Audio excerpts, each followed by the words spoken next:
Today we're getting under the hood of Rebecca Sternberg, a daughter, sister, friend, women's advocate, and the co-founder of Aquafit Intimate, an intimate wellness startup pioneering self-care products and services for vaginal health and intimate well-being of women. With over 25 years of experience in strategic design, media, architecture, technology, and innovation, Rebecca brings a deep focus on usability to Aquafit Intimate, aiming to address the needs of the 75% of women who experience vaginal discomfort or pain. The company's entry into women's health and wellness stemmed from a personal need following pelvic radiation for cervical cancer. In keeping with inclusive design principles, Aquafit Intimate quickly expanded to address vaginal health accessible to all women. Rebecca holds a BA from Harvard University and a Master of Architecture, MA RCH from Rice University. She is also a design thinking educator at design and business schools, in addition to running an independent interdisciplinary strategic design studio. Wow, welcome, Rebecca.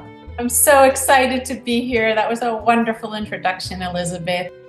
Thank you so much for joining us. I'm so thrilled. This is our last episode for season 3, Women Making the World Healthier, and I'm excited to be getting under the hood with you today. If it's okay, I'd love to get going. Let's go.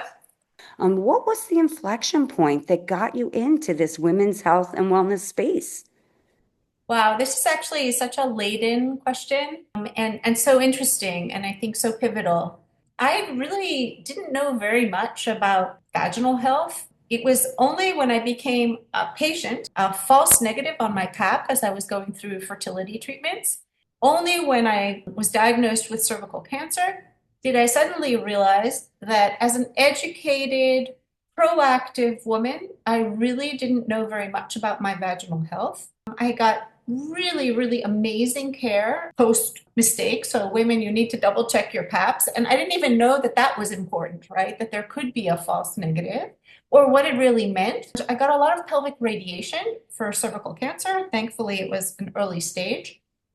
And upon my release, I was told that in order for me to continue to have a sex life, or more importantly for the doctors, that they can actually do checkups, that I have to do something called dilation therapy, which I had never heard of. And it's with a device that, this is audio, but this device was really literally not designed for women. It's made out of plastic or silicone and is painful. And I really looked at my medical team, which was outstanding. And I said, this was really never designed for a vagina and not for a woman's experience. And I really don't think I'm going to be able to use it. And they basically said, well, you should be okay. Go home and try it and maybe you'll like it. And I went home and I tried it and I really didn't like it. And I came back, and because of my background, I've really been involved in interdisciplinary design forever, right? 30 years, so we're sort of a dinosaur. I said to them, look, I really think we can do this better. And they said, okay, yeah. And I remember an early position of my radiologist, and he said, well, Rebecca, I'm not sure that there's a business in the vagina. And I thought, okay, that's kind of interesting. And you'll hear later in our story that reverberates till today, and that's part of the issue. That's where I got started, from really a personal need. And in general, if I think about the trajectory of my life, I've always been a horizontal thinker, architecture in some sort of way. And I immediately started thinking about this issue differently. And I have the luck of being surrounded by really amazing women in a very entrepreneurial environment.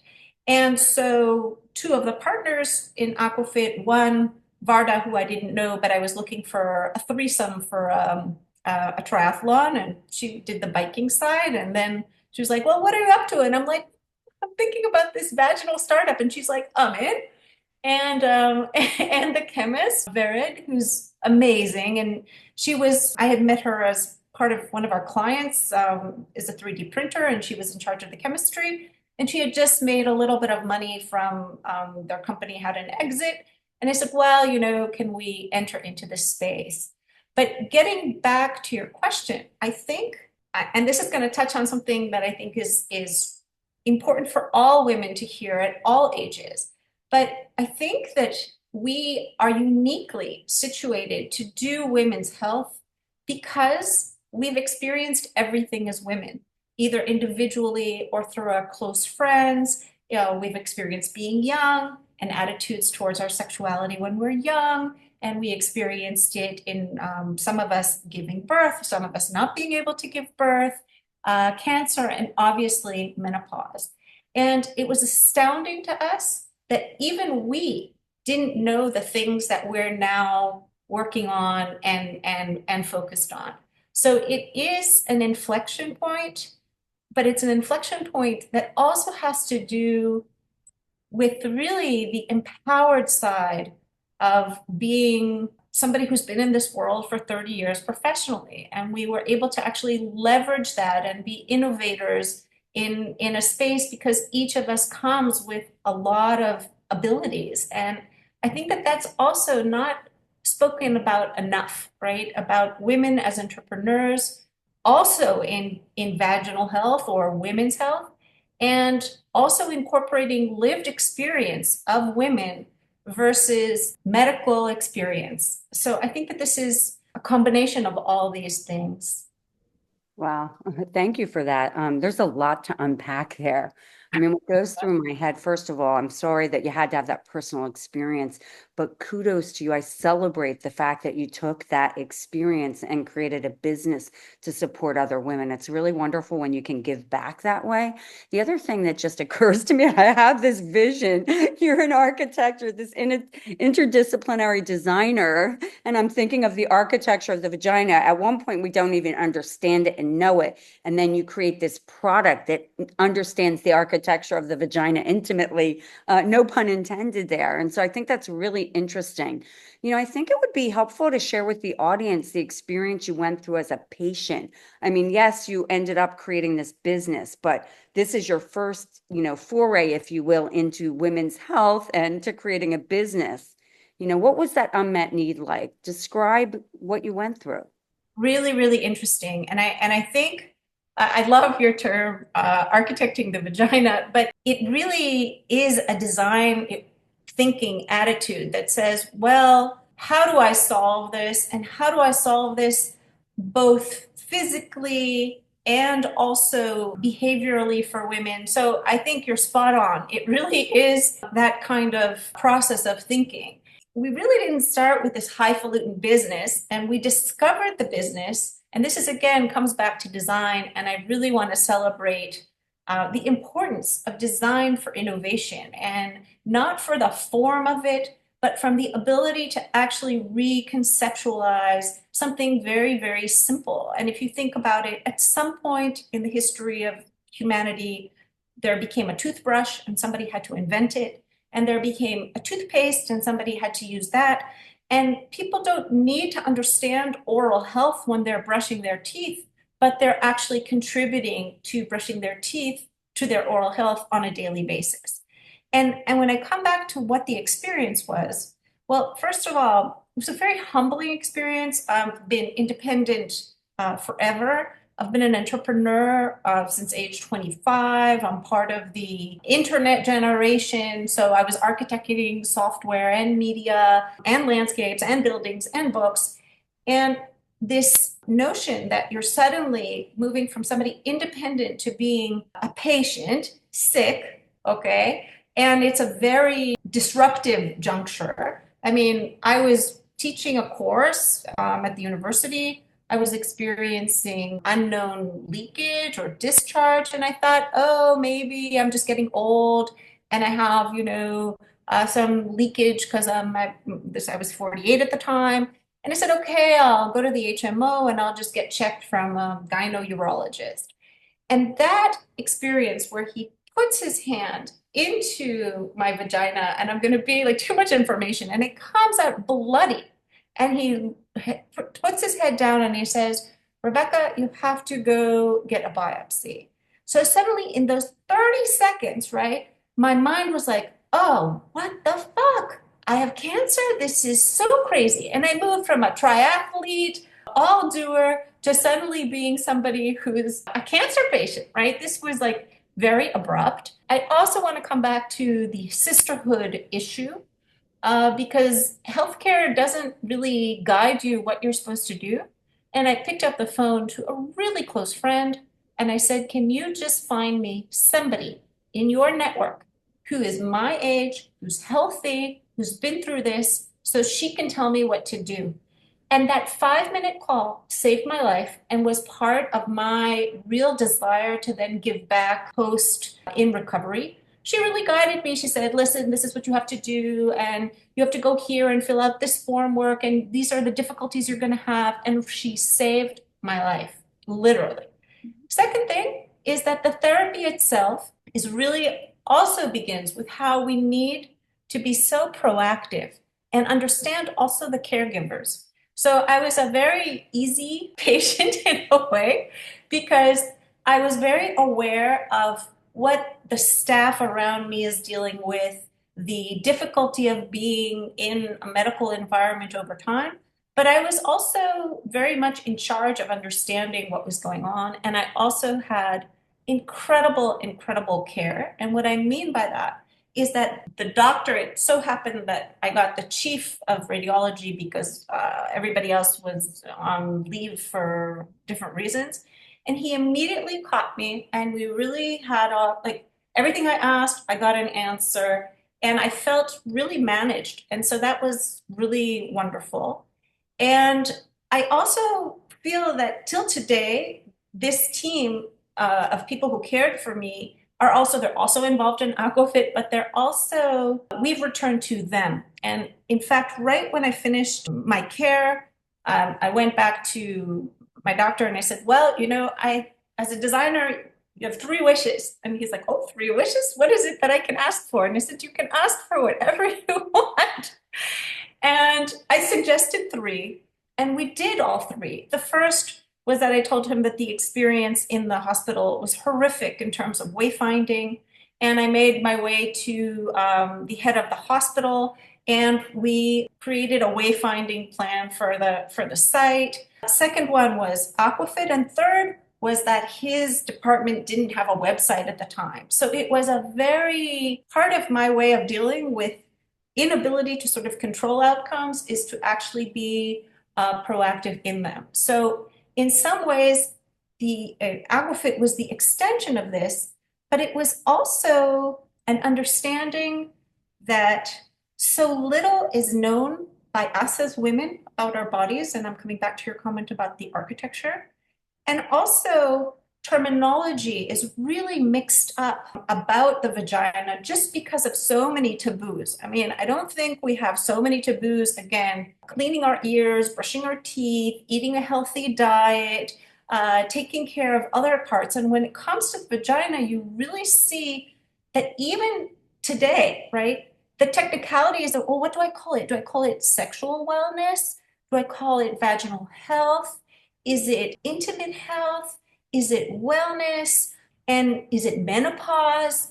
Is it cancer recovery? Is it vaginismus? All of these terms, we're really, because we are not educated and don't know very much about our bodies, and the people who then are responsible for it don't talk to us about it, there's this huge inability of women to take ownership over things that actually can make you feel so much better. And that's really the secret sauce of Aquafit.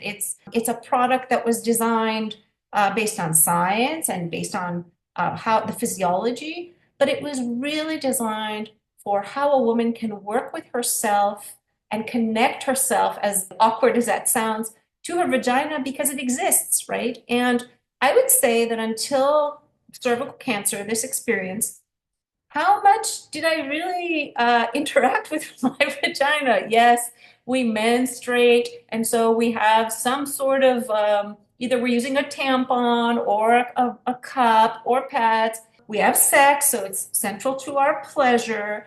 But I had no idea that the vagina is a muscle, that it's controlled by the pelvic floor, that it needs hydration because it's a tissue that has microbiome, and that our microbiome is responsible for 90% of our health.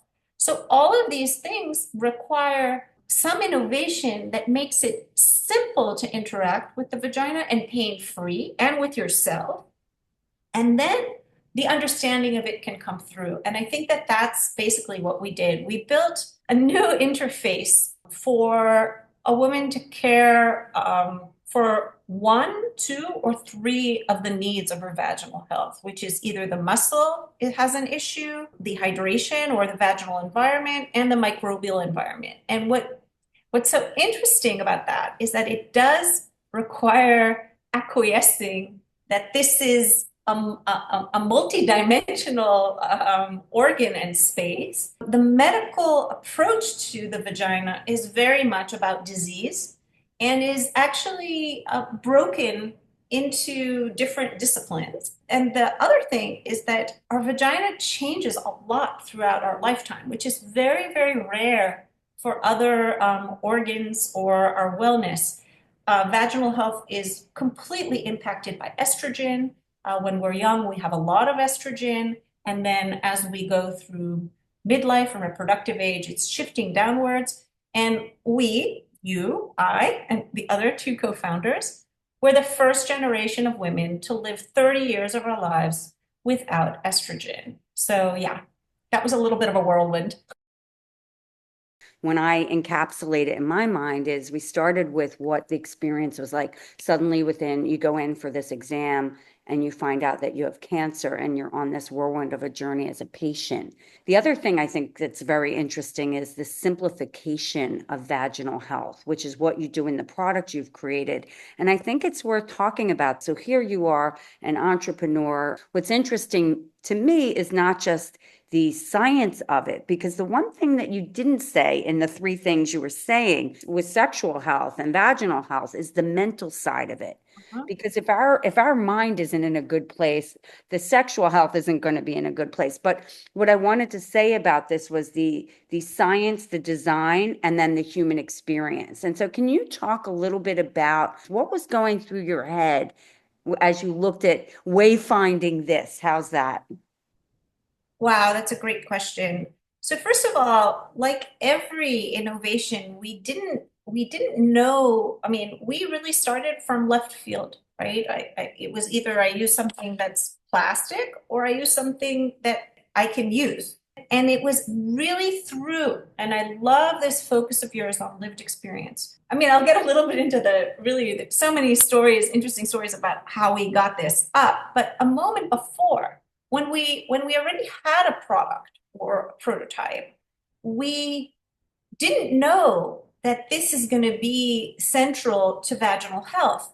And we started speaking with medical teams. And then Amy Kesselman, who's a doctor, joined us because she's an OBGYN. And she said, 20% of young women have something called vaginismus. That's an involuntary muscle contraction that has to do with the connection between your brain and your vagina. And if you're experiencing pain, you will contract. And I'm going to work with this in my clinic with these young women. And she was like, well, this works so much better. In 6 to 9 weeks, we have 95% success. So we didn't know at the time that there was such a thing, vaginismus, nor that we solve it, right? And this is all about engaging lived experiences of women, listening, and then bringing it back into. So that was the first group. And now we know how to help them. We also know that young women typically are now experiencing a completely different entry into the sex life in general. Young men are watching a lot of porn. It's already reported that on US campuses where usually some of the first sexual experiences of young women, over 50% of the women are being choked during sexual activity. And there is a rise in vaginismus, right? It's very clear. If you have a bad experience and the first time that you're having sex and you continue to have pain, then you will have an involuntary muscle contraction. And for that world is really only getting murkier and murkier, right? As it's going. The second group of women, same thing. We didn't know about Varda specifically had an issue postpartum. She was sewn up too tight, but we didn't know that that was the primary concern. Usually doctors talk about the pelvic floor and extension. And many young women were reaching out to us and were saying, look, I've just had a delivery. I can't return to sex. So it was really the lived experiences of women looking for us. The third and fourth group were also interesting. We did a Tupperware party for all of Varda's really super friends, and all of them were menopausal, and we gave out gel sticks to each of them with the request that they try it and give us feedback at the time. And we gave it out to 40 women, and none of them called us back. So I said, wow, this is so weird. I'm going to call them. So I started calling each of these women, and they saw Aquafit as an assault or invasion of their privacy, as asking if they're sexually active or not. It brought up all of these emotional things.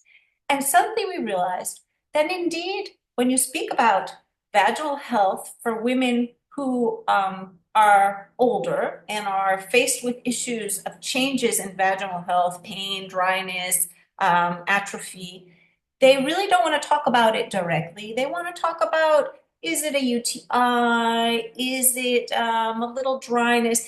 And at the bottom, oh, there's painful sex. And Elizabeth, this is carrying on even till now. This summer, there was McKinsey had a menopause session, and of all of the things having to do with menopause, vaginal health, painful sex was not on the board. Okay. And this is 80, Crazy. it's crazy. And this is 87% of women will have an issue. Okay. But oh, it's the hot flashes, and it's the shifting emotions, and it's the gaining of weight. And so this is very, very interesting. So we understood that group. And then we went to market and had a beautiful storyteller write about us. And this comes back to you, to the importance of really storytelling. And women reached back out to us. Think about this, because really users of Aquafit or early adopters were all women on the verge of a nervous breakdown, right? They tried everything. They're experiencing vaginal pain. When something works, everything is great. But when you have this issue, it's a big issue, especially if you're in a partnership and you're going to sleep every night and you're afraid that your partner will initiate sexual activity. I mean, think about this a mental state, emotional state. And a lot of the women reaching out to us were breast cancer recovery patients, which we had no idea. Why would they be reaching out for Aquafit? And thankfully, estrogen positive breast cancers are dealt with hormonal therapy. About 2/3 of the women now experiencing longevity because of that. But that kills off estrogen in the vagina. And they're not told upon their release that this life-saving medication may have implications, and that those implications can be addressed. So when you ask, how did we know? We didn't know. We listened to women.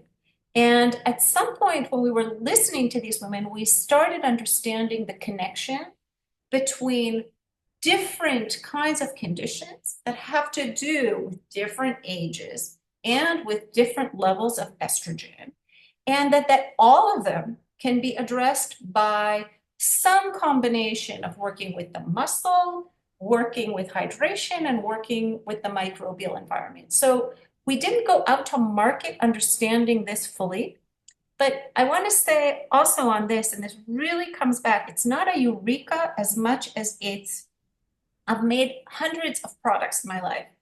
This is the one and the first product where we really feel that we're changing a woman's engagement. It's very emotional for something very, very, very simple.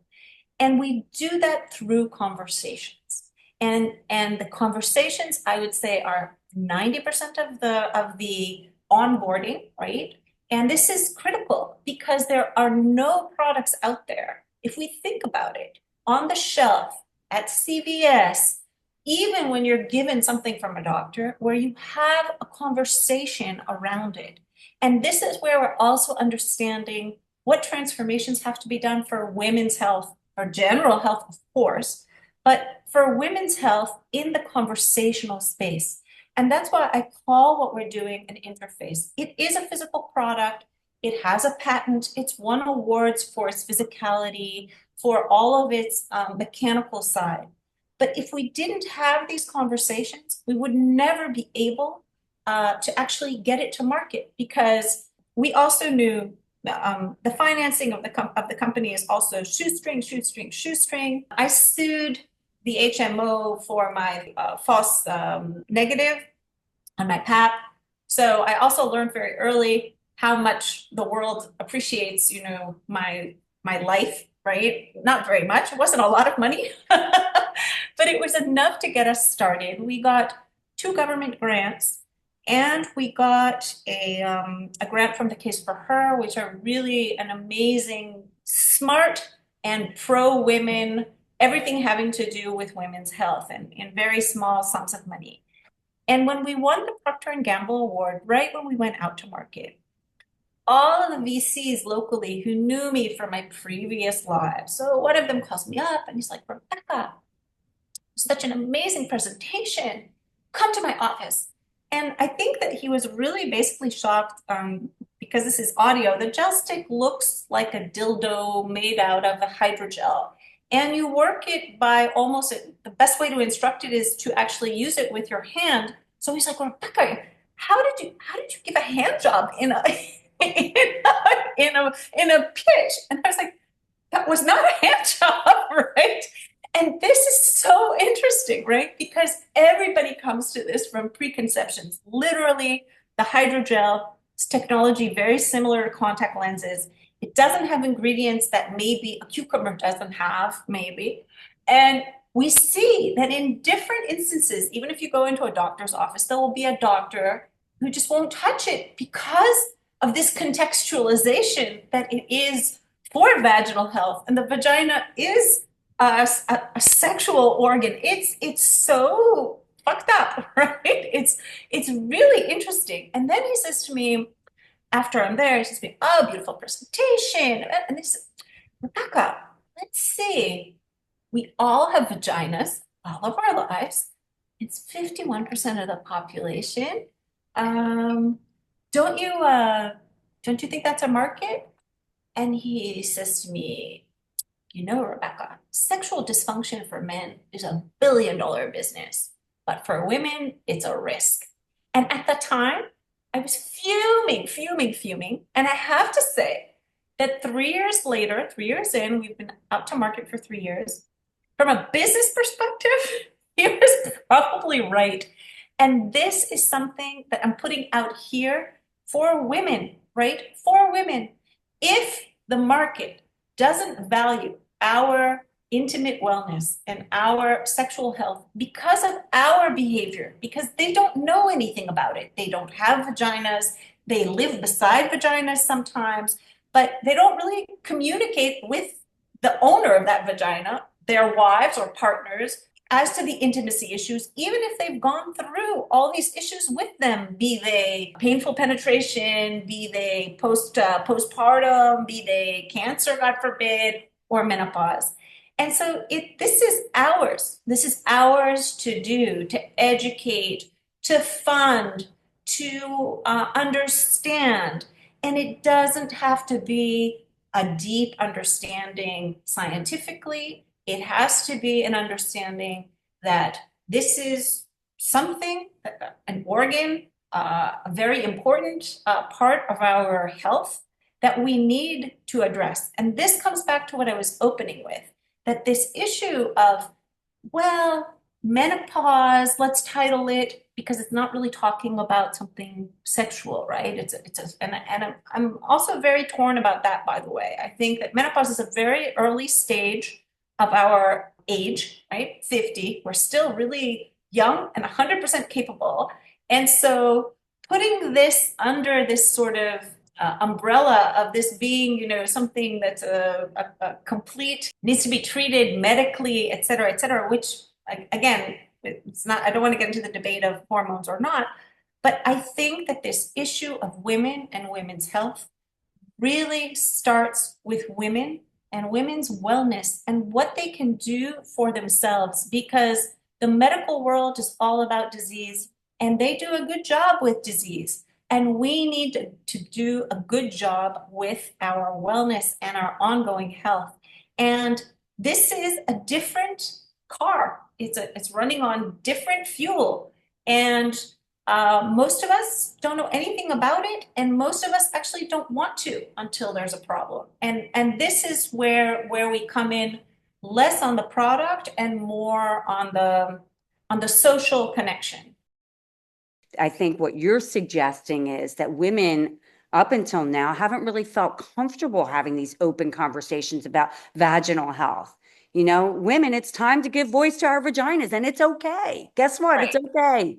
It's right, actually right. good because, to your point of that VC who said for men it's $1 billion, sexual health is $1 billion business, for women it's a risk. I mean, part of that is because they've given voice to it. And also, you have Absolutely. companies like the Pfizers of the world who, they put out and they spend millions and millions of dollars marketing it. Viagra had I can't even imagine. I know what, having worked on some of their other products, they'd spend 90 million in 3 weeks on a TV campaign. But for 3 weeks, I want to actually pontificate that. I think that that's super interesting because, and it's not about, okay, first of all, I never intended to be a vagina queen, et cetera, et cetera. But it's just part of our anatomy that is just different, right? It's our anatomy and physiology. And the fact is that you will see campaigns, but the campaigns for women are not about this holistic view of this organ. So I would say that what's interesting about Viagra is that sexual dysfunction for men is pretty simple, right? Pretty simple, right? And so it was pretty simply solved. But you'll see that sexual dysfunction for women is women will not talk about it to understand it, okay? And then you will get sliced and diced issues even till today.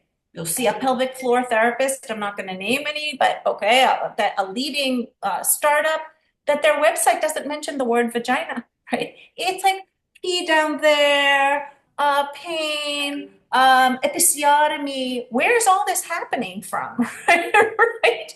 So I think that it really has to do with and the microbial side of it. It's like, okay, so no one's expecting you to understand your gut microbes, but you know that your gut has microbes in it and they're responsible for your digestion. Women have a very different microbial makeup in their vagina. It's actually very simple. It's much less. It's only about 30 different species. And the interesting thing about the vagina is that it was designed to be engineered, okay? This is not an internal organ in that sense.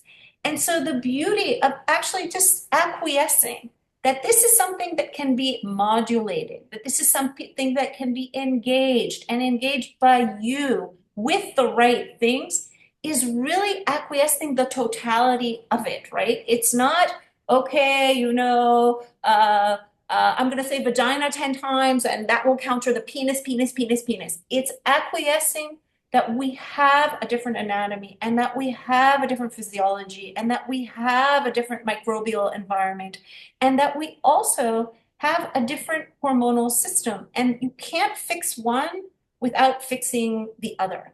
And so anything that's an interlocutor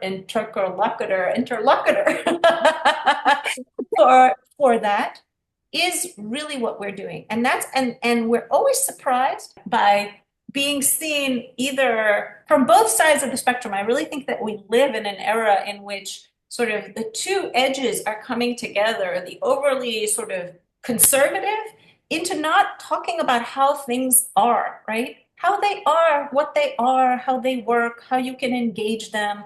And I would say a similar thing, you're talking about advertising budgets, also uncovering the logic of empowering women. 50% of the doctors love us because we are offloading all these conversations and they feel uncomfortable having conversations, okay? And it doesn't have to do with necessarily the gender of the doctors.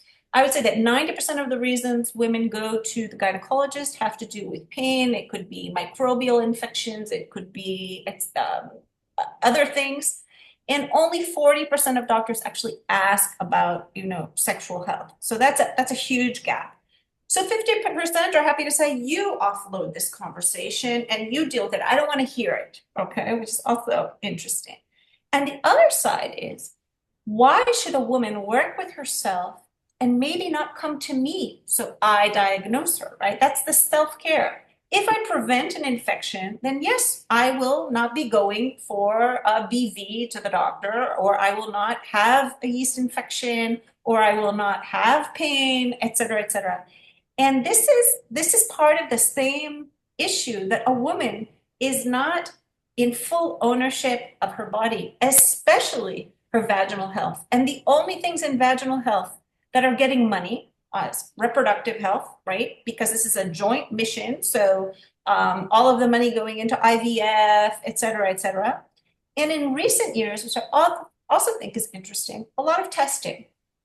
So testing, testing, testing, testing, testing. But what do you do after this testing, right? So the options are very rare. 75% of women will have dysbiosis in their life, which is an imbalance in the microbial environment.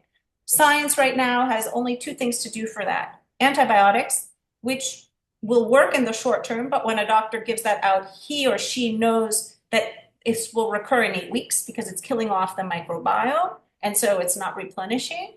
So that's one side of it. And the other side are also these voodoo science supplements that sometimes they work and sometimes they don't work, but they depend on if you have estrogen or not. So they're so personalized, right? That the hit or miss rate. So there needs to be an open discussion when a woman comes and she says, this is where I'm at, and we're all for testing. But if testing doesn't let a woman then have other options, what do you do after testing? Then this is a lot of false negatives in the loop. Yeah, wow. There's a lot there. What's going through my mind just after hearing this is just that women deserve better. But I think, of course, women deserve better. But in the case But of women need to health, do better. What I'm saying they is have that to do by themselves better, because if they don't exactly, stand and give their vagina a voice, if they don't give themselves a voice in this context, there will absolutely, never be, to your point, there will never be that market.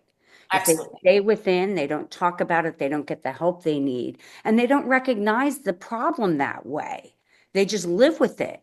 Women, absolutely. women, women have been known, if we get under the hood of it, to take on a lot and just do it silently, suffer in silence. So I think that there's so much to this. I mean, we could be talking for hours. I have two more questions because Sorry, this is so interesting to I me. will be concise, I Okay. promise. No, no, no, no. You don't have to be. But I think this next question is, so you've been on this journey, Rebecca, and I think this is really interesting, the work you're doing, taking all of your design, your innovation, your architecture experience into your own personal lived experience, building this women's health company. What do you see your future? Not just Aquafit Intimate, but your future as someone who's lived this, breathing this, and you're going and talking about it. What do you imagine? I think it really, like any entrepreneur, you have your good days and your bad days. I'm going to answer it specifically and a little bit broadly because we're always like, oh, okay, we're one step away from closing. We're not going to, and all three of us are making such an impact and we built this company in such a way. Also, we do $20 a day of Google advertising, and because we know what a woman is looking for, we're making $3 on every dollar we put in. So, and we put it back in. But we're doing the shoestring model, right? And I don't see us giving this up because for some reason, we're all connected to this mission of just, it's really not the right way to think about a business. We really think that it's going to take very little to keep us above, and we're trying to do that.